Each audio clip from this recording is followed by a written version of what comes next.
first. Hala ka, may ilaw. Hi!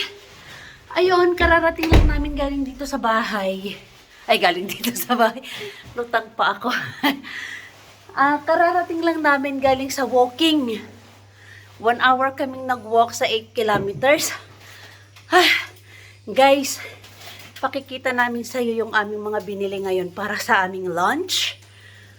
At dinner namin tonight. So ngayon ay healthy living na po kami. Ako matagal na. Tingnan mong gulo po na kusina namin. Yan, sumasali na sa akin ngayon. Ikaw ang sumali sa akin. Oo, kinam. So, pakita ko ngayon sa inyo guys yung aming mga binili ngayon sa palengke. Napaka-fresh niya. So, ito yun. So, ito yung aming nabili sa fruit stand. Ayan, ano to? Strawberry. So, ayan, lahat guys. Ayan, ang aming mga binili. Ayan, isang manohong celery.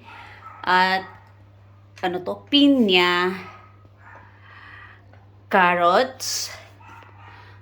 At yung, ano to? Avocado. Tingnan mo, ang liliit ng avocado. Parang ano ni Intoy. Ay, nahulog! Yes. Ayan. Avocado, pero matitigas pa yan. Tapos, may isa akong, tawag nito, spinach, ayun guys, fresh. Then, 2 apple, 4 na kiwi, na green kiwi, tumutulong aking sipon. Tapos, ayan, mayroon kaming isang, box ng strawberry. So, itong mga fruits na to guys, then, maliit siya na, luya, ayan. Then later papakita ko sa inyo. So ito naging price po namin guys. Ayan ang aming So 18.08 times sorry. So yan pala. 1808 times 61. So i-ano nyo ng 61 yan. I-times nyo. Then ang aming second plate dito guys sa aming fruits na aming gagawin ngayon sa aming smoothies na gagawin namin ay meron kaming chicken breast.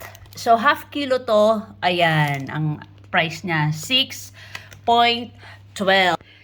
So, ayun na nga guys. So, kung ganun itatimes nyo lang ng ganyan, so magkano lang siya in peso? So, magkano lang siya in peso?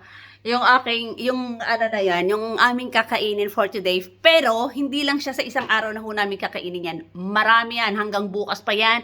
Kasi mamayang gabi, sabi ko ng ganon, juice lang kami, carrot juice lang kami. Then, tag-2 kami nilakay ng eggs, ng tawag nito ng huevo duro. Ano ba yung huevo duro pa? Hard-boiled egg. Tig-2 kami. So, mamayang gabi sabi ko sa kanya, kasi nagla-light siya pag gabi. Ngayon guys, naniniwala na siya sa akin. Sabi ko sa kanya, kasi noon tinatawanan niya ako. Ayaw niya. Sabi ko nang bahala ka sa buhay mo. Sabi ko nang ganon. Sabi ko sa kanya, di bali nang mag-invest ka dito sa pagbili ng mga fruits, ng mga fresh na fruits, kesa mag-i-invest ka ng gamot in the future na andun na, na sa katawan mo. Ayaw niya akong pakinggan nun, guys. Kaya ngayon, tingnan nyo. Sumasama na siya sa akin. Ngayon, nakokonsensya na rin siya kumain ng kanin.